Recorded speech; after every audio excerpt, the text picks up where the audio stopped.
nós vamos dar continuidade à nossa série de sermões nesse Evangelho. Abra comigo a Escritura no Evangelho de Marcos, capítulo 9, a partir do verso 14.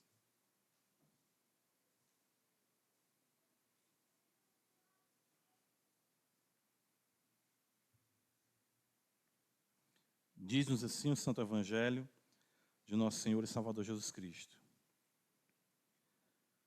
Quando eles se aproximaram dos discípulos, viram numerosa multidão ao redor e que os escribas discutiam com eles.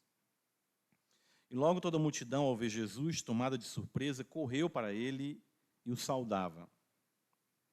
Então ele interpelou os escribas: que é que discutíeis com eles? E um dentre a multidão respondeu: Mestre, trouxe-te o meu filho, possesso de um espírito mudo. E este, onde quer que o apanha, lança-o por terra, e ele espuma, rilha os dentes e vai definhando. Roguei aos teus discípulos que o expelissem, e eles não puderam. Então Jesus lhes disse: ó geração incrédula, até quando estarei convosco? Até quando vos sofrerei? Trazei-mo. E trouxeram-lhe. Quando ele viu a Jesus, o Espírito imediatamente o agitou com violência. E, caindo ele por terra, revolvia-se espumando. Perguntou Jesus ao pai do menino: há quanto tempo isso lhe sucede? Desde a infância, respondeu. E muitas vezes o tem lançado no fogo e na água para o matar. Mas se tu podes alguma coisa, tem compaixão de nós e ajuda-nos. Ao que lhe respondeu Jesus: se podes, tudo é possível ao que crê. Imediatamente o pai do menino exclamou com lágrimas: eu creio, ajuda-me na minha falta de fé. Vendo Jesus que a multidão concorria, repreendeu o espírito imundo, dizendo-lhe: espírito mudo e surdo, eu te ordeno, sai deste jovem, nunca mais tornes a ele. E ele, clamando e agitando o menino, saiu, deixando-o como se estivesse morto, a ponto de muitos dizerem: morreu. Mas Jesus, tomando-o pela mão, o ergueu e ele se levantou. Quando entrou em casa, seus discípulos lhe perguntaram em particular: por que não pudemos nós expulsá-lo? Respondeu-lhes: esta casta não pode sair, senão por meio de oração e jejum. Amém. Obrigado, Senhor, por tua palavra, a beleza do Evangelho. E nós aqui nos encontramos mais uma vez para aprendermos os teus pés. Ajuda-nos, Senhor, não nos deixa sozinhos.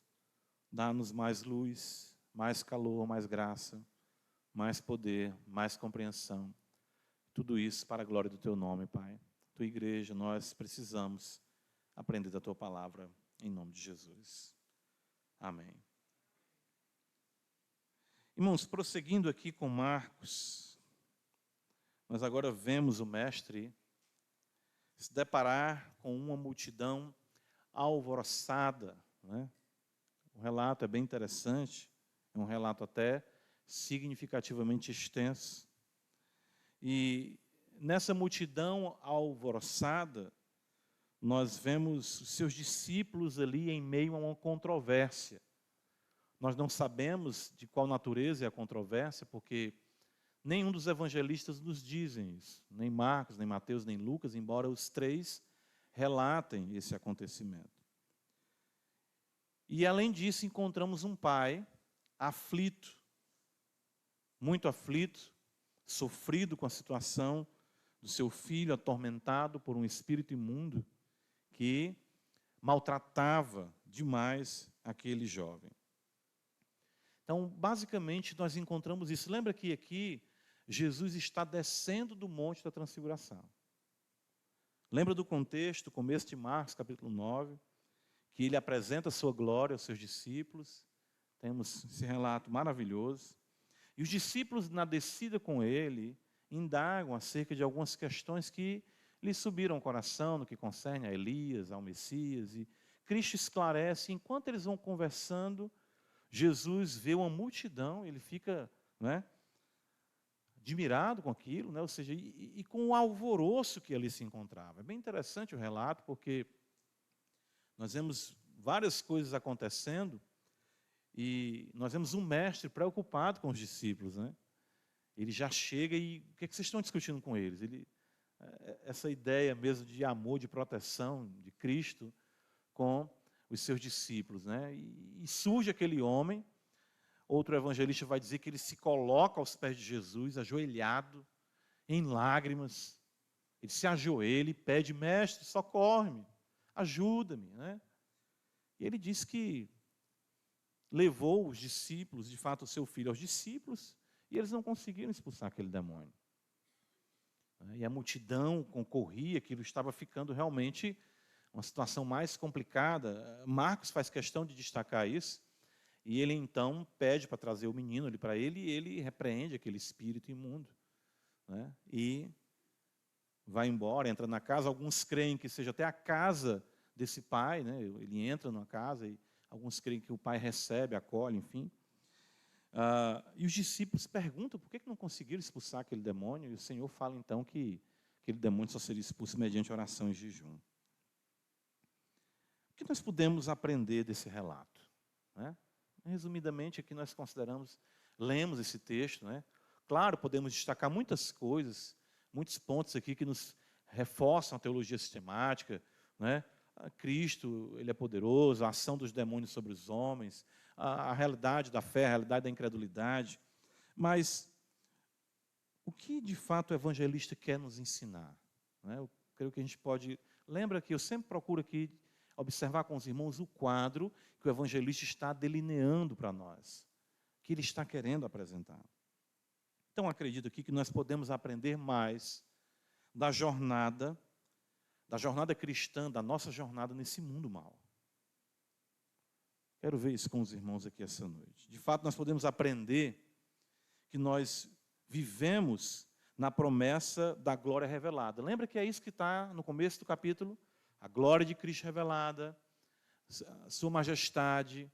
E os discípulos nem queriam mais descer. Lembra que é bom estar aqui, façamos 3 tendas. Lembra que Pedro fala isso? Só que ali era uma glória em promessa. Embora ela fosse factual em Cristo, mas ela é em promessa ainda para todos os homens. No caso, claro, todos aqueles a quem o Senhor chamar. E eles têm que descer. Eles têm que descer, se deparar com os dilemas da fé e também se deparar com o mundo mau e seguir na sua jornada. Lembra que quando os discípulos diziam assim: vamos ficar aqui, né? A gente até considerou isso, eles ainda não tinham considerado mais uma vez que era necessário que o Cristo sofresse e depois entrasse na glória. Então vamos continuar descendo com os discípulos, caminhando em meu sofrimento, para que cheguemos à glória. E eu creio que esse relato de Marcos é muito belo, como também Mateus o coloca no mesmo lugar, e Lucas também, para nos ensinar isso, que nós andamos sob a promessa de uma glória já revelada, num mundo mau, cientes da nossa necessidade de comunhão, a fim de que adentremos a glória. Então veja comigo aqui, o texto de Marcos diz que eles vêm descendo, veja no versículo 9, ao descerem do monte, né? Quando você vai observar o texto paralelo de Lucas, capítulo 9, verso 37, Lucas diz exatamente isso. Olha, ele não traz aquele relato da indagação, né? Mas no verso 37 ele diz: no dia seguinte, ao descerem do monte, veio ao encontro de Jesus grande multidão. Então, o relato aqui, o que está acontecendo é que Jesus vem andando, vem conversando com os discípulos, descendo do monte, e a multidão se chega ali próximo a ele. E é interessante que aqui tem um paralelo também, muitos vão entender, por isso que Marcos coloca assim, com Moisés no monte. Certo? Moisés está no monte, ele vê a glória de Deus, o seu rosto fica, né, brilhando com a glória de Deus. Moisés vem descendo com Josué, lembra que Josué está esperando? E ele disse ali para Josué, Josué, eu estou ouvindo o barulho, né? A multidão estava ao pé do monte, também alvoroçada. Né? E aí ele diz assim, parece canto de guerra, aí Moisés, não, isso é canto dos derrotados, isso aí é pecado e tudo. E Moisés chega e vê exatamente a multidão. E Moisés usa essas expressões que Cristo usa. Em Deuteronômio está escrito, geração incrédula, geração difícil, ou seja, o povo está ao pé do monte na incredulidade. Isso é muito interessante, porque tanto no Antigo Testamento como no Novo nós vemos esse relato. A outorga da vontade de Deus, mediante Moisés, a glória revelada na palavra, e a própria palavra transfigurada se depara logo em seguida com a multidão alvoroçada em incredulidade. Ou seja, a manifestação de Deus, a glória da promessa, não nos livra dos embates com o mal. E é exatamente isso que nós temos que entender. Porque talvez na mente dos discípulos, assim, puxa, Cristo se transformou em glória, agora ele vai descer e vai conquistar, vai tomar conta de tudo. Mas Jesus pede silêncio, segredo. Não falem sobre isso, não é o momento. Depois que eu ressuscitar, é que vocês vão considerar essas coisas. Então, o quadro é bastante desanimador na descida. Uma multidão em alvoroço, como nós vimos aqui, escribas discutindo com os seus discípulos, os discípulos atônitos por não conseguirem expulsar um demônio, um pai aflito, um jovem assolado por um demônio, um pai aflito com incredulidade ainda. Uma cena de fato devastadora. Que contraste do alto do monte com o sopé do mesmo.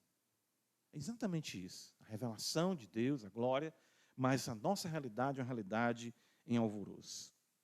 E o quadro se torna ainda mais contrastante, né, quando nós consideramos essa questão da glória pouco revelada. O que nós temos aqui, irmãos, nessa descida, eu creio, é acentuada, é o que caracteriza a nossa vida dos embates com as forças do mal, do mundo caído, da carne e do diabo. Nós encontramos tudo isso nesse relato. O mundo na sua incredulidade. Jesus fala isso, ó geração incrédula. Outro evangelista diz que ele ainda fala, e perversa. Era insuportável aquilo para Cristo. Satanás assolando aquele jovem, né? E a carne com a sua dúvida, o homem disse assim, eu creio. Ele não falou? Mas me ajuda na minha falta de fé. A gente diz lá e vai. Crê, não crê? Ou crê ou não crê? A gente pensa, né? Não, mas ele vê todo aquele quadro diante dele. Todos os evangelhos sinóticos apresentam isso. Logo em seguida, como nós vimos, a transfiguração. E eu creio que o propósito é destacar exatamente isso, né?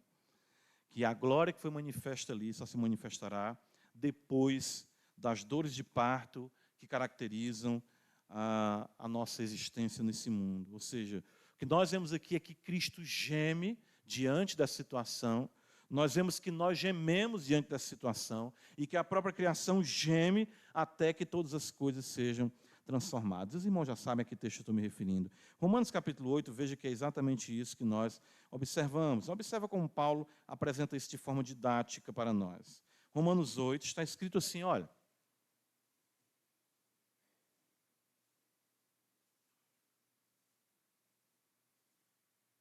Ele diz, né? Logo no texto, versículo 16 de Romanos 8, está escrito, o próprio Espírito testifica com o nosso Espírito que somos filhos de Deus. Ora, se somos filhos, somos também herdeiros. Herdeiros de Deus e co-herdeiros com Cristo, ou seja, da glória. Mas o texto diz, se com ele sofremos, também com ele seremos. Não é o que está lá? Jesus não fala isso antes? Antes de subir ao monte da transfiguração, ele diz, olha, é necessário que o Filho do Homem padeça, depois adentre na glória. E Cristo diz, olha, alguns de vocês verão essa glória. Mas não entendo que essa glória vai ser manifesta agora. Ela vai ficar, de certo modo, ainda velada, mas vocês irão sofrer e adentrar na glória, como eu vou adentrar na glória após o meu sofrimento. E veja o versículo 18 de Romanos, como Paulo ainda desenvolve isso. Porque para mim tenho por certo que os sofrimentos do tempo presente não podem ser comparados com a glória que há de ser revelada em nós. Os discípulos, quando descem do monte, se deparam com os sofrimentos do tempo presente.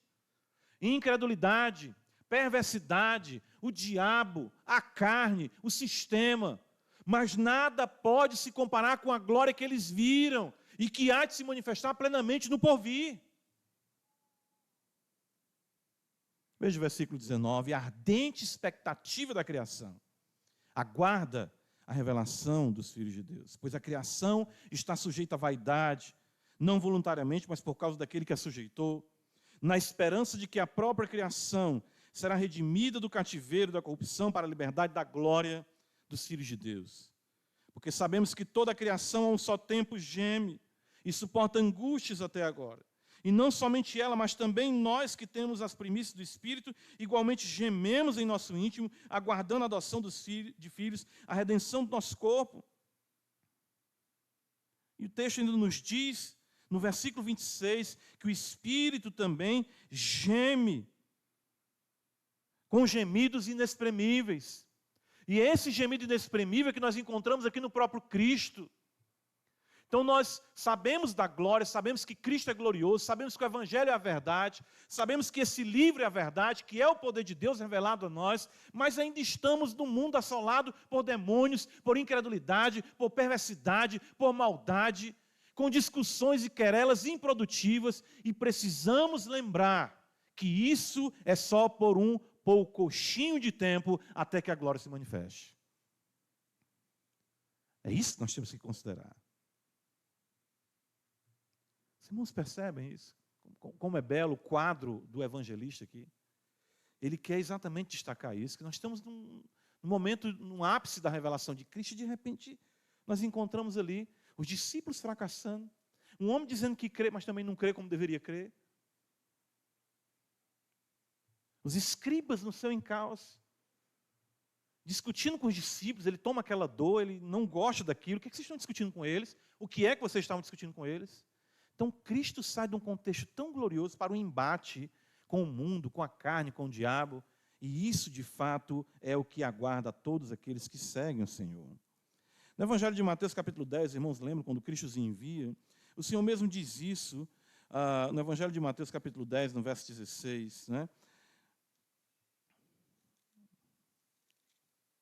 O Senhor nos diz assim: eis que vos envio, Mateus 10, 16, como ovelhas para o meio de lobos. Sede, portanto, prudentes como as serpentes e simples como as pombas. E acautelai-vos dos homens, porque vos entregarão aos tribunais e vos açoitarão nas suas sinagogas. Por minha causa sereis, diz o Evangelho, levados à presença de governantes e de reis, para lhes servir de testemunho a eles e aos gentios. E o texto continua dizendo de todas as dores e aflições que aguardam. Porque nós pensamos muitas vezes que a compreensão do Evangelho nos livra dos sofrimentos inerentes a esse mundo, e não é isso. E muitas vezes, por não compreendermos isso, nós nos amarguramos, nos entristecemos, e queremos ficar no monte, né? Vamos voltar para lá, vamos ficar lá. Tão bom quando eu criei, tão bom quando Cristo me salvou, mas o negócio está tão complicado, faz parte. Mas é só por um tempo até que a glória se manifeste. Isso foi, de fato, o que aconteceu com todos os profetas. Isso é a história de todos os santos. Essa é a história de todos os santos. Os irmãos conhecem o texto de Paulo em 2 Coríntios, capítulo 11, verso 23. Aqui é apenas um momento em que Paulo relata seus sofrimentos, né? Então, quando você pensa num apóstolo, né? Porque a mensagem do Evangelho, daquilo que se apresenta como Evangelho em igrejas muitas vezes pentecostais ou neopentecostais, é de um triunfalismo, de uma realidade mais coach, né? Que nós estamos vendo hoje, que não aceita o contexto dos sofrimentos inerentes à caminhada cristã. Mas Paulo, quando vai falar do seu apostolado e vai tratar da autenticidade do mesmo, ele mostra que o mesmo permanece apesar de tudo e de todos. Que nós temos que entender que o que confirma a nossa fé não são os milagres que nós vemos, mas é a conservação da fé que nós temos dada por Deus em meio a todas as intempéries da vida. 2 Coríntios 11, 23, Paulo falando dos falsos ministros, ele diz, são ministros de Cristo. Falo como fora de mim, ou ainda mais, em que trabalhos muito mais em que em prisões, muito mais em que em poder, não, em açoites sem medida, em perigos de morte, muitas vezes. 5 vezes recebi do judeu uma quarentena de açoite menos 1. Faz o cálculo aí. Né? 5 vezes 4 dá quanto? Olha a matemática. 200, né? Tira menos 1, fica o quê? 195, né? E por que isso, pastor? Porque eles tinham medo de passar do que a lei estabelecia. Então eles davam uma chibatada a menos para não ir além da lei. Você já levou 195 chibatadas? Tá bom demais, tá não? Tá tranquilo demais. Fui 3 vezes fustigado com varas. Uma vez apedrejado. Em naufrágio 3 vezes. Deus me guarde. Uma noite e um dia passei na voragem do mar. Meu Senhor da glória, eu tinha morrido no primeiro 10 minutos. Em jornadas muitas vezes. Em perigos de rios. Oh, meu Deus. Em perigos de salteadores, em perigos entre patrícios, em perigos entre gentios, em perigos na cidade, em perigos no deserto, em perigos no mar, em perigos entre os falsos irmãos. A vida cristã é perigosa, porém é gloriosa. Ser crente é perigoso. Em trabalhos e fadigas, em vigílias muitas vezes. Consegue dormir não, irmão? Paulo também passou por isso. Em fome e em sede, em jejuns muitas vezes, em frio e em nudez. Além das coisas exteriores, ao que pesa sobre mim diariamente, a preocupação com todas as igrejas de Deus, porque a convivência com a igreja tem os seus problemas, tem as suas lutas, somos pecadores, todo o tempo estamos ali lutando para manter a unidade, orando ao Senhor, aconselhando, conduzindo, trabalhando com casais. Pensa tudo isso pesando sobre Paulo, além de todo esse sofrimento físico que ele passava, mas ele assim mesmo prosseguia para a glória. Quem enfraquece, que também eu não enfraqueça. Quem se escandalize, que eu não me inflame. Se tenho de gloriar-me, gloriar-me-ei no que diz respeito à minha fraqueza, diz Paulo. O Deus e Pai do Senhor Jesus, que é eternamente bendito, sabe que não minto. Eu acho interessante esse relato aqui que ele coloca no final. Em Damasco, o governador, preposto do rei Aretas, montou guarda na cidade dos Damascenos para me prender. Mas num grande cesto me desceram por uma janela das muralhas, por uma janela da muralha abaixo, e assim me livrei das suas mãos. Eu lembro conversando com minha esposa sobre isso. Isso aqui parece uma coisa até sem muita importância, mas você já pensou quem Paulo era fugir como se fosse um saco de batata, dentro de um cesto, escondido, passando por cima de uma muralha? Coisa aviltante, né? Paulo diz, mexeu com tudo, tudo o que você possa imaginar, mexeu. A vida de Paulo ela foi intensamente trabalhada pelo sofrimento. A glória, irmão, já se manifestou no seu Santo Filho. De fato, a nova criação já é uma realidade inaugurada com a ressurreição de Cristo. Porém, aguardamos a totalização de todas as coisas em glória, conforme manifestada no monte da transfiguração. Mas até lá, nós vamos descendo o nosso monte. Até lá, nós vamos enfrentar as forças do mal, na esperança da glória dos filhos de Deus. Não desanimemos, irmãos. Isso faz parte. Eu confesso para os irmãos que muitas vezes eu me encontro desanimado, abatido com as lutas dessa vida. E o que mais me cansa é o meu coração, além desse sistema podre, corrompido. Mas a glória que já raiou em nosso coração não pode ser ofuscada com os embates com o mal. Nada nos separará do amor de Cristo. É por isso que a gente enfrenta tudo, doença, perdas, luto, morte. E essa fé, ela é invencível. Prossigamos certos do que já recebemos do Senhor, na esperança da concretização da promessa. Volta comigo para Marcos capítulo 9, veja, o Senhor desce e encontra essas multidões, né? E o que nós observamos ali é que a incredulidade, ela é algo geral na multidão. E é isso que eu quero que os irmãos entendam, que o Senhor entende, Ele sabe. Jesus não desceu do monte esperando encontrar ali, né, as pessoas, né? Estamos aqui, mestre, para ouvir a tua palavra. Estou com o meu jovem aqui sofrendo. Sei que os teus discípulos, eles, por alguma razão, né, não puderam, mas eu sei que tu podes. Não, o homem disse, se tu podes, né? Qual o grande problema da humanidade? Jesus vê a multidão, Jesus vê os seus discípulos, Jesus vê os escribas, Jesus vê o pai aflito, Jesus vê aquele jovem em aflição. E qual é o diagnóstico de Cristo de tudo aquilo? Versículo de número 19, ele diz, ó geração incrédula. Qual é o grande problema da humanidade? O grande problema da humanidade é a incredulidade.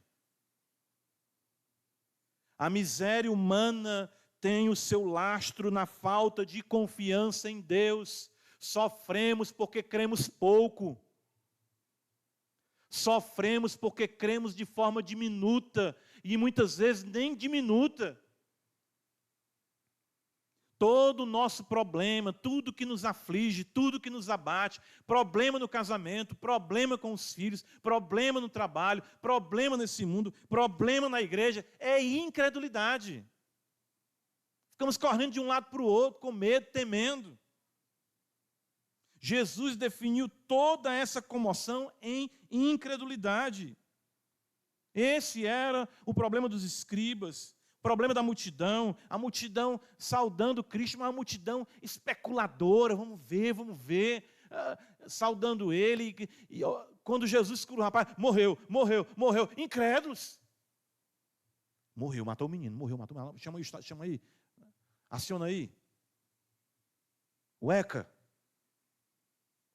Estatuto da Criança e do Adolescente, ele matou o menino, chama aí. Chama a CNN, né? Problema dos próprios discípulos era a incredulidade. Por que não podemos expulsá-los? Jesus vai dizer isso. Nós vamos ver aqui no decorrer. O problema de vocês, sabe o que é? Vocês oram pouco, e oram pouco por quê? Porque não tem fé também.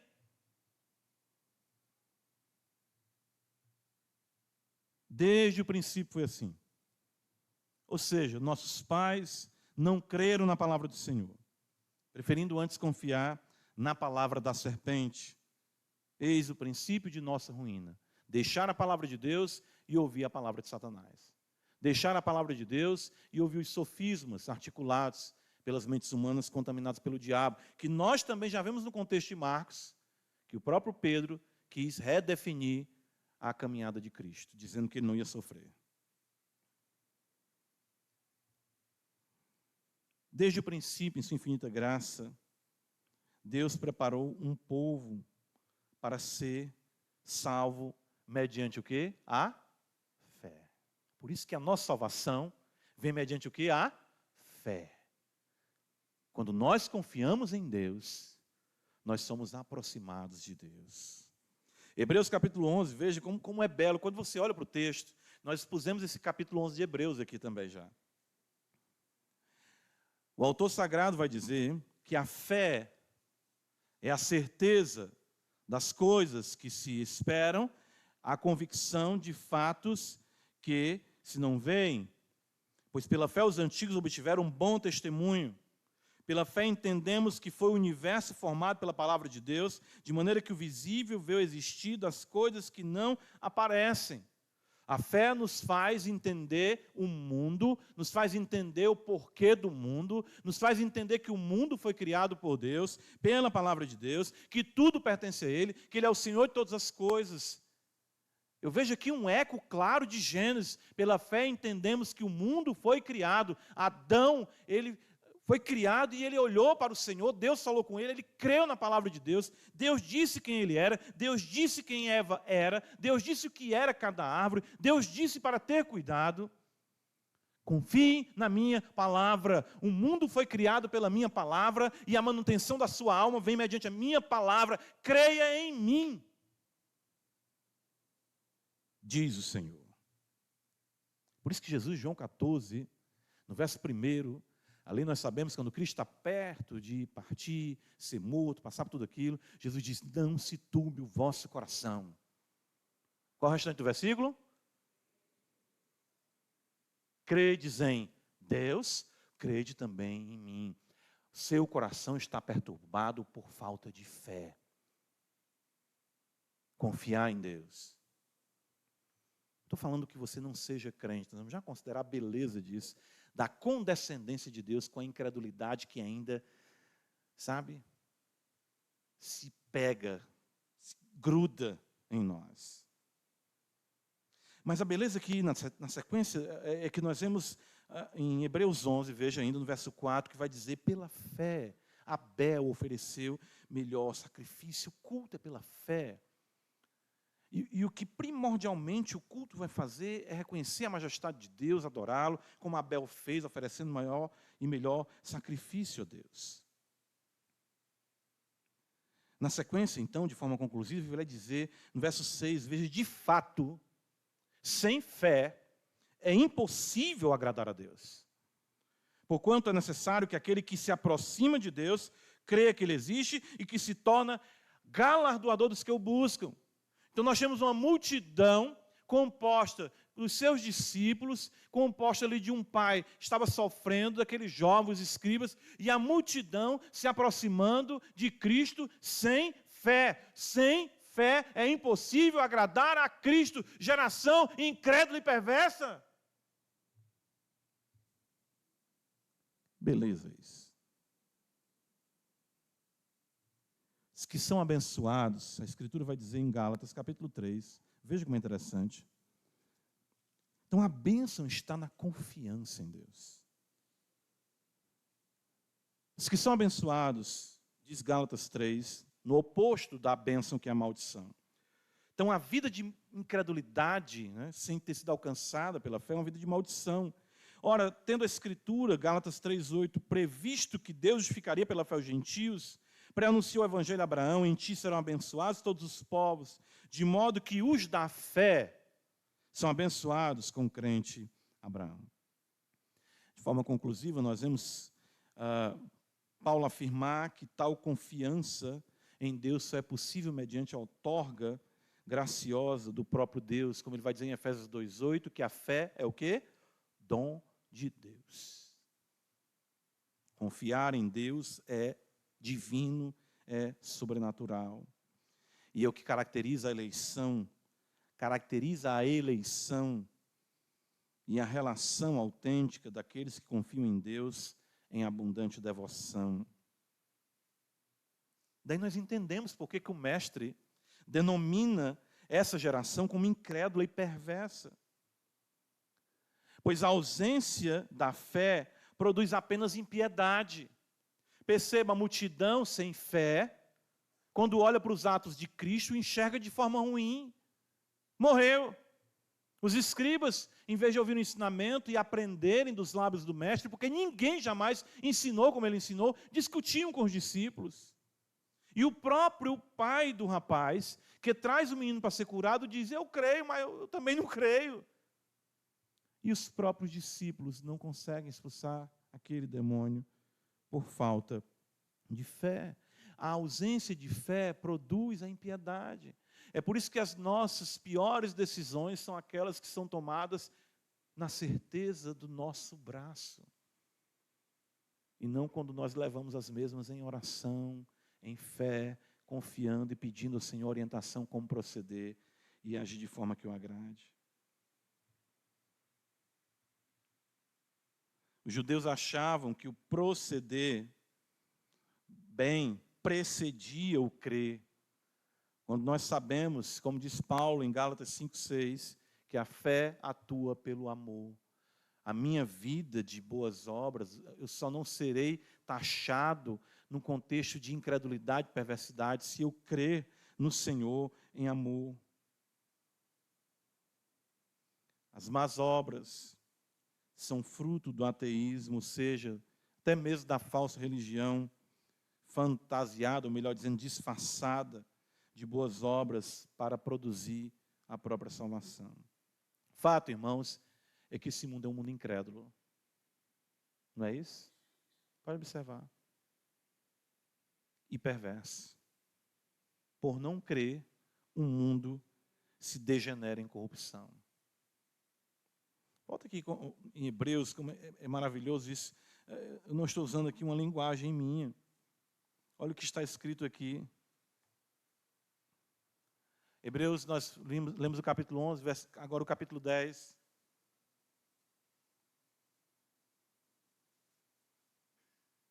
Verso 39, olha o que está escrito. Nós, porém, diz o autor sagrado, não somos dos que retrocedem para a perdição. Somos, entretanto, o que está escrito aí? Da fé. Para o quê? Conservação da alma. O que conserva a alma é o quê? Fé. Fé em quem? Em Deus. A confiança em Deus conserva a tua alma. E é exatamente isso que Cristo olha para o cenário, percebem? Descem os embates do mundo mal, e esse é um mundo de incredulidade. E a minha oração é que o Deus da fé nos encha de confiança nele essa noite, para sermos abundantes em obras de amor. Uma vez que cremos nele, vivemos de acordo com essa fé. Que o Deus que criou todas as coisas te conceda fé, a fim de que você não seja destruído com essa geração incrédula e perversa. Que o Deus da fé nos conceda o agradar-lhe em confiança e assim transbordemos de amor.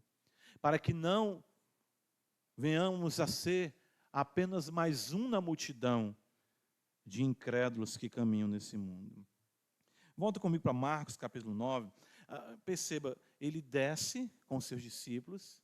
Na descida nós temos os embates com o mal. E esse mal, ele é resumido na incredulidade. Jesus olha para aquela geração e diz, ó geração incrédula. Outro evangelista vai dizer incrédula e perversa. Nós estamos aqui fazendo, claro, a junção do quadro múltiplo dos evangelistas, né? E vemos o Senhor assim definir que essas obras ruins vêm da ausência de confiança em mim, em Deus. Versículo de número 20 diz que eles trazem o menino, Jesus vê o menino, e de fato quando o Espírito vê o menino, agita e lança violentamente. A cena é bizarra. Ele rilha os dentes, ele revolve, ele espuma. Jesus, então, aqui é interessante, né? Eu poderia até colocar outra observação, mas eu acho muito belo, ele trava esse diálogo com o Pai. O que está acontecendo? Há quanto tempo acontece isso? Porque o que Cristo quer é estabelecer proximidade, comunhão, para resolver. Vem cá, vamos conversar, você me conhecer. Eu quero conhecer você, conhecer o seu problema. Quanto tempo acontece isso? Conte para mim, me diga o que está acontecendo. E o homem sofrido, ele traz o relato. E no seu relato, ele diz no verso 22, né? Ele é muitas vezes lançado no fogo e na água, ou seja, algumas vezes o espírito queria matar. De fato, o espírito muitas vezes tentou matar o menino, lançando, de repente, caindo em um rio, convulsionando, se afogar, perto do fogo dentro de casa, né? Aqueles fogões antigos, a lenha queimando dentro de casa. E ele diz, mas se tu podes alguma coisa, tem compaixão de nós e ajuda-nos. Ao que Jesus respondeu, se podes, tudo é possível que crê. Está vendo aqui? A fé. Imediatamente o pai do menino exclamou com lágrimas, eu creio, né, Senhor? Ajuda-me na minha falta de fé.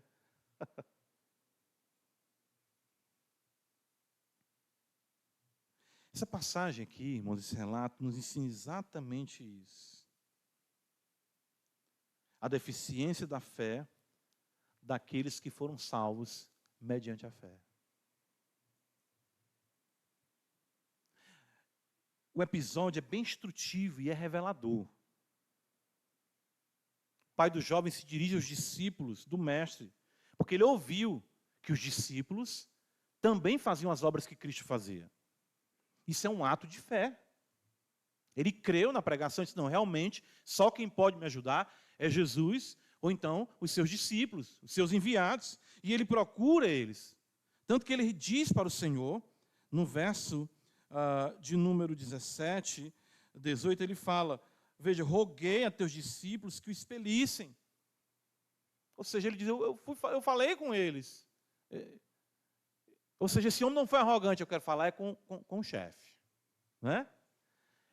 Não, mas eu sou apóstolo, não quero conversa com o apóstolo, quero conversa com o homem. Onde é que ele está? Não, está no monte. Pô, então deixa o menino aqui se batendo, eu quero conversar com ele. Esse homem não era arrogante. Ele confiava. Tanto que ele rogou aos discípulos, ajudem ele, expulsem, eu sei que vocês podem. Esse homem tinha fé. Ele ouviu de Cristo e cria, até como nós cremos. Ou seja, porque nós cremos pelo ensino apostólico, ele estava crendo no ensino dos apóstolos e que os mesmos foram capacitados por Cristo. Jesus falou acerca dos apóstolos, quem vos recebe a vocês, recebe a mim. Eles sabiam que os apóstolos, os discípulos, eles sabiam, tinham a sua bênção. Eram comissionados por ele. Mas observando que os mesmos não podiam ajudá-lo, ele se volta para o mestre, ele não vai embora. Porque também ele podia chegar à conclusão, quem sabe seja conversas que eu ouvi. Se os discípulos que falam em nome dele, pregam em nome dele, não ajudam, talvez sejam só seguidores de mais um falso profeta. Não, ele espera Cristo descer do monte. E ele se ajoelha. Isso é outro ato de humildade e de adoração no relato paralelo do Evangelho. Ele se ajoelha, ele diz, mestre, Senhor, com reverência. Porém, aqui nós vemos que o homem, apesar de sincero, ele não crê totalmente. Ele diz, se podes. Eu creio, ele diz, né? Ajuda-me na minha falta de fé. É interessante observar aqui, vem comigo para Mateus, no texto paralelo, né, que é Mateus capítulo 17, que essa realidade, ela também é verdadeira acerca dos discípulos. Porque Cristo aproveita a ocasião para dizer que o mesmo que se deu com aquele homem, ou seja, na sua falta de fé, fora o mesmo que se dera com os discípulos. Mateus capítulo 17 está escrito, no verso 19, um texto paralelo do relato. Então os discípulos, aproximando-se de Jesus, perguntaram em particular, por que motivo não podemos nós expulsá-lo? E ele lhes respondeu, por causa da pequenez da vossa fé. Lá em Marcos ele não diz isso, ele diz a caixa sai com jejum e oração. Vai dizer também aqui, mas há ainda mais essa fala do Senhor. Pois em verdade vos digo que se tiverdes fé como um grão de mostarda, direis a esse monte, passa daqui para acolá e ele passará, nada vos será impossível. A mesma coisa que ele dissera para o pai do menino, tudo é possível ao que crê. Então os discípulos também estavam com incredulidade, mesmo tendo sido salvos. Mesmo sendo comissionados pelo Cristo de Deus e tendo operado os sinais maravilhosos que eles operaram. Isso significa que a fé, ela ainda do lado de cada eternidade, sempre será acompanhada com uma certa descrença. Se assim foi com os discípulos, o que dizer de nós? Se assim foi com os apóstolos, o que dizer de nós? É isso que o texto está transmitindo para nós. Porque, veja, ele nem fala aqui de ter uma fé grande, mas de ter uma fé autêntica. O grão de mostarda, naqueles dias, a menor das sementes, do contexto de Cristo. Então, o que ele está dizendo? Eu não estou aqui esperando de vocês uma fé espetacular, algo grandioso, ou seja, porque ele sabe da nossa fraqueza. Mas tenham fé em Deus. Confiem.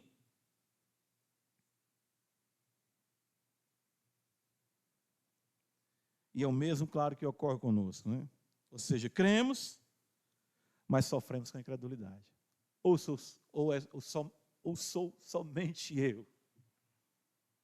Porque todos os dias eu luto com a incredulidade. Todos os dias. Quando a doença me aflige, não é? Surge um problema em casa, a gente Problema no casamento, não quer orar. Bíblia. Nós começamos a penalizar as instituições divinas. Por quê? Pela incredulidade. Nos ausentamos do culto, deixamos de ler a Bíblia, deixamos de orar, deixamos de confiar, embora sejamos crentes. É assim que acontece.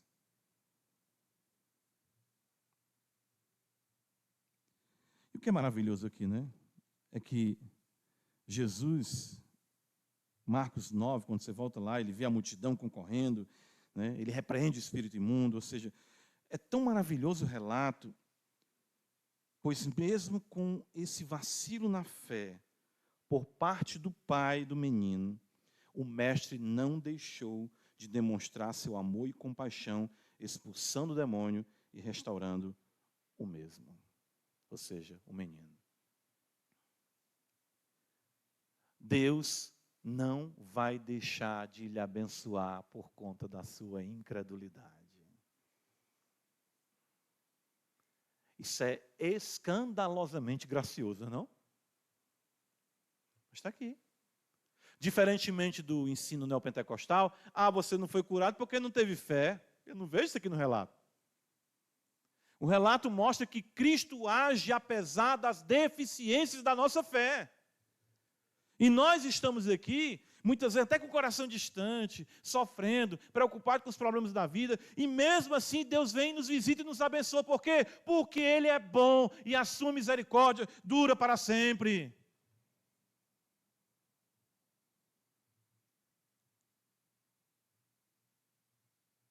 Ele nunca deixará de nos socorrer em amor. Por isso que o homem se sentiu à vontade. Percebem aqui a conversa? Me diga aí, né? Jesus falando com o cearense. Diga aí, cabo, o que é que você tem? Não, meu filho, assim é mesmo. O que é que ele faz mais? Eita, complicado, né? Aí ele, vem cá, deixa eu lhe conhecer. Ô, Jesus, tu pode fazer uma coisa? Eu posso, se posso, rapaz. Está me estranhando. Conhece não? Cadê? Traz aí o menino. Aí Jesus cura o menino. Apesar do homem, aí o homem se sente à vontade para dizer, Senhor, eu creio, mas me ajuda na minha falta de fé. Fique à vontade em oração, irmão. Diga, Senhor, eu queria crer mais em Ti, eu queria Te amar mais, eu queria Te servir mais, mas eu não consigo, e Ele te abençoará. A gente tem que parar com isso, de achar que tem que chegar diante de Deus. Oh, Pai, eu estou aqui, eita, eu estou aqui tinindo, está saindo fé pelos ouvidos. Que Deus não resiste é um coração contrito, abatido, sincero diante dele, ele não rejeita. Não é, sabe? Chegar aqui diante de Deus, né? Tem gente que quando vai orar, a gente não sabe, fica, só a introdução a gente já espera uns 10 minutos, né? Eterno e poderoso Pai das cumieiras celestes do teu mais alto poder. Vai para lá, isso é coisa do Henrique Cristo. Vós orareis assim, Pai nosso, né? Vós orareis assim. Você crê em Cristo, eu creio que você crê. Sou fraquinho, mas eu creio que você crê em Cristo. Mas você vacila? Ele sabe, ele entende e ele te acude. Apesar da sua incredulidade. Seja crente, seja sincero, se ajoelhe, chore e peça, ajuda-me, Senhor, na minha falta de fé, e Ele te ouvirá e te socorrerá. Para concluir, volte comigo para Marcos capítulo 9. Veja, os embates com a força do mal, nós vamos enfrentar. No mundo incrédulo e perverso, no qual nós também seremos afetados pela incredulidade. Mas existe um meio concedido pelo Senhor para nutrir a nossa fé em meio a essa geração incrédula e perversa. Veja, os discípulos então, no versículo de número 28, Jesus cura aquele menino, entrega o seu pai, a alegria daquele homem com certeza foi única, né? Aquele menino todo maculado, né? Cheio de cicatriz, né? Ele morasse no Ceará todo desculambechado, cortado, né? Queimado. Pobre do menino, já tem não sei quantas cicatrizes aí. Jogado para um lado, por outro, por um demônio. Mas vai com o pai dele agora. Todo remendado, mas feliz para a glória de Deus. Aí os discípulos, mestre, o que aconteceu? Versículo 28. Quando entrou em casa, os discípulos, né, estavam aprendendo a ser mais finos, elegantes, né? Que bom, quem anda com Jesus vai sendo mais educado, né? Certo que eles vão brigar mais na frente, a gente vê aqui no meio do caminho, né? Coisa de crente, né? Melhora, piora, piora, melhora, melhora, piora, e a gente vai. Quando entrou em casa, seus discípulos lhe perguntaram em particular, porque vamos esperar, conversar com ele. Por que não podemos nós expulsá-lo? Respondeu-lhes, esta casta não pode sair senão por meio da oração e do jejum. Então os discípulos, inquietos com aquela situação, indagam o mestre do porquê de não terem conseguido expulsar aquele demônio. Realmente isso é algo que sobe mesmo, né? A gente fica, por que isso está acontecendo? Né? É compreensível a pergunta, pois os mesmos já haviam, volta um pouco comigo aqui, em outras situações, revestidos com autoridade, eles já tinham expulsado os demônios. Veja que Marcos capítulo 6, está escrito, olha só, volta comigo um pouco.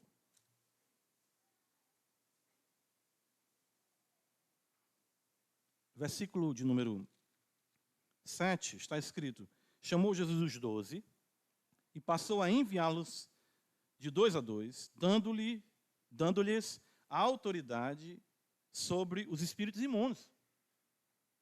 Tinha sido dada. Verso número 30, do mesmo capítulo 6, diz, voltaram os apóstolos à presença de Jesus e lhe relataram tudo quanto haviam feito e ensinado. Tinham feito coisas maravilhosas. Por que não deu certo agora? E aqui um ponto importante, os puritanos gostavam de considerar essas coisas. Nossos fracassos devem, de fato, sempre nos levar ao Mestre para buscar mais dele e de sua instrução. Eles estavam certos na atitude deles. Né? Então, por essa razão, o Mestre vai pacientemente ensiná-los. E Cristo fala até mesmo, de forma metafórica, da semente. Né? Olha, se tiver fé, Jesus explica, mais uma vez, como Mestre que é por excelência. E ele conclui dizendo isso, né? Que eles precisavam da oração e do jejum.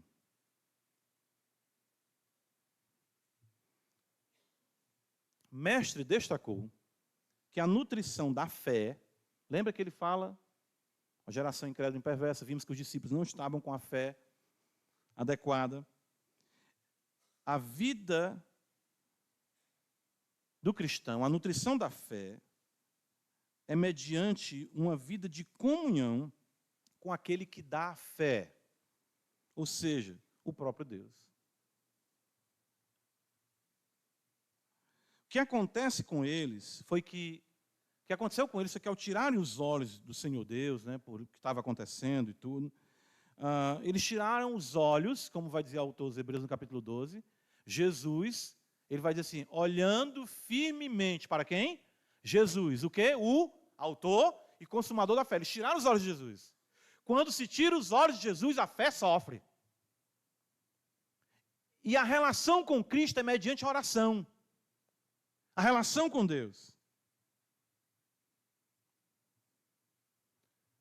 A fé, então, ela é, podemos até dizer assim, ela é iniciada e ela é nutrida pela oração. Quer ver só? Está escrito no profeta Joel, e Paulo diz isso em Romanos capítulo 10. Todo aquele que invocar o nome do Senhor será? Quem abre a boca a primeira vez em oração é salvo. Senhor, tem misericórdia de mim. Os céus baixam, os céus se abrem, e aquele homem e aquela mulher são salvos. A vida de um crente começa com oração. E é mantida com oração. E termina com oração. Nas tuas mãos, entrego meu espírito. Louvado seja Deus. Por isso que orai sem cessar. Então, os discípulos precisavam orar. Jesus o tempo todo estava em oração e mostrava isso para eles. Mas por que a menção também do jejum? Eu creio que a sua mente deve estar aí agora esperando. Amém, pastor. Mas jejum? Pastor, eu sou ruim. Se eu passo uma hora sem comer, eu me tremo todinho. Eu fico igual um trator, forte. Não, amarelo e me tremendo todinho. E outro fato, não havia o mestre dito que esse não era ainda o tempo de jejuar? Lembra? Vem comigo para Marcos capítulo 2. Marcos 2. É porque aqui é interessante, né? As coisas como são distorcidas no contexto, muitas vezes pentecostal, neopentecostal, né? Jejuar, vamos jejuar para combater os demônios, jejuar para poder ter isso, jejuar para ter vitória, jejuar para... Será que é isso, né? Marcos 2, Jesus fala no verso 18, né? Na controvérsia, os discípulos de João e dos fariseus estavam jejuando e vieram perguntar a ele, por que motivo jejuam os discípulos de João e dos fariseus, mas os teus discípulos não jejuam? Jesus falou, podem porventura jejuar os convidados para o casamento, quando o noivo está com eles? Durante o tempo em que estiver presente o noivo, não podem jejuar. Então, enquanto Cristo estava com eles, não era o tempo de jejuar. Por que então Jesus fala que só sai com oração e jejum? Dias virão, o Senhor fala, contudo, em que lhe será tirado o noivo, nesse tempo jejuarão. Interessante isso. O que o mestre estava destacando, irmãos, era, sabe o quê? A negação do eu, que se caracteriza também no jejum, mas é bem mais profundo do que o apenas não ingerir certos alimentos. Isaías 58, abre comigo a escritura. O profeta diz assim, olha só, Isaías 58. Olha o que está escrito.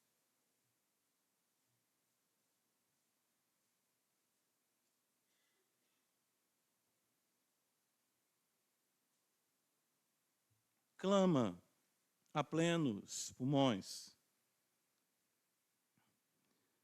Não te detenhas, ergue a voz como a trombeta e anuncia ao meu povo a sua transgressão e à casa de Jacó os seus pecados.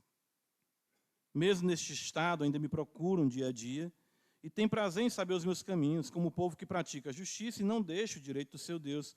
Perguntam-me pelos direitos da justiça, têm prazer em se chegar a Deus, ou seja, o povo estava caminhando nos maus caminhos, se chegava a Deus, gostava da justiça, mas olha o que é que o profeta diz, o Senhor falando através de Isaías, dizendo, por que jejuamos nós e tu não atentas para isso?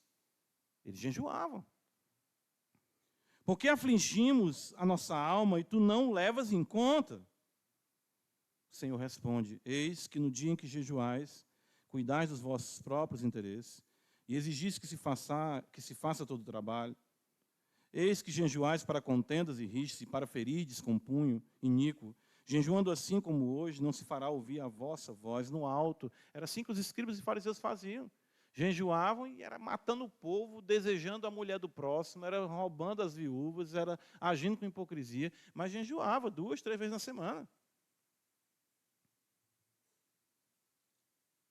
Seria este o jejum que escolhi, que o homem um dia aflige a sua alma, inclina a sua cabeça, como justo, e estenda debaixo de si pano de saco e cinza? Chamarias isto jejum e dia aceitável ao Senhor?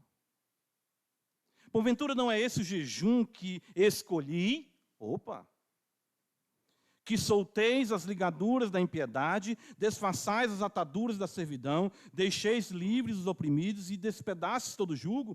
Porventura não é também que repartas o teu pão com o faminto e recolhas em casa os pobres desabrigados, e se vires o nu, cubras e não te escondes do teu semelhante? Então romperá a tua luz como a alva, a tua cura brotará sem detença, a tua justiça irá diante de ti e a glória do Senhor será a tua retaguarda. Spurgeon foi muito feliz aqui quando ele afirmou o seguinte: aquele que quiser vencer o demônio, em certos casos deve primeiro vencer o céu por meio da oração e a si mesmo se negar pela autonegação. A fé é nutrida quando eu oro e digo não para mim mesmo. Quando eu renuncio as práticas da impiedade. Ó geração incrédula e perversa. Então não é apenas passar o dia em jejum e, né, igual como eu vi os antigos católicos, né, tirando o texto, preparando a comida, um menino derruba um prato. Deixa esse prato aí, diabo. Ave Maria, cheia de graça com você. Né? Não adianta. Está em jejum, com briga, com confusão, com coisa errada, retendo o que não é seu. Não é isso. É negar a si mesmo. A oração e a mortificação do eu. Ou seja, em suma, a fé nutrida por mais de Deus e menos de nós. Por isso que essa casta só sai com oração e jejum. Ah, eu vou jejuar da Netflix. Ou besteira. Aí tira a Netflix e vai para o Apple TV. Não, que a Netflix tem uma pauta, não sei o quê. Aí, não, eu vou para a HBO. Jejum que o Senhor coloca aqui é isso. Sua fé fraca, não se desespere, busque o Senhor, o autor e consumador da fé. O poder de Deus sempre se manifesta em uma vida de comunhão e renúncia. Deus, o Senhor, fortaleça a nossa fé em nossos quartos e em nossas orações, mortificando cada vez mais o nosso eu. Irmãos, a glória nos aguarda. Ela já foi demonstrada. Mas até lá, teremos o nosso embate, os nossos embates com o mal. No meio de uma geração incrédula e perversa, embora alcançados pela fé que uma vez por todas foi entregue aos santos, nós teremos que lidar com a descrença que nos ataca e nos aflige a cada dia. Mas o Senhor nos entende, nos fortalece e nos atende. Mas para que não sejamos tão oscilantes e tão abatidos enquanto progredimos nesse mundo, oremos mais, neguemos mais a nós mesmos. E assim nós teremos acesso mais amplo ao reino de Deus. Amém? Deus seja louvado em Jesus Cristo, nosso Senhor, por sua santa palavra. Nos ajuda, Pai, aumenta-nos a fé e livra-nos. Tu sabes que nós cremos. Ajuda-nos na nossa falta de fé. Tem misericórdia de nós e não nos trata consoante os nossos pecados, mas segundo a tua muita misericórdia. Abençoa-nos e dá a fé essa noite àqueles que ainda não têm, para que possam ser salvos dessa geração perversa. Em nome de Jesus, nós assim te oramos. Amém.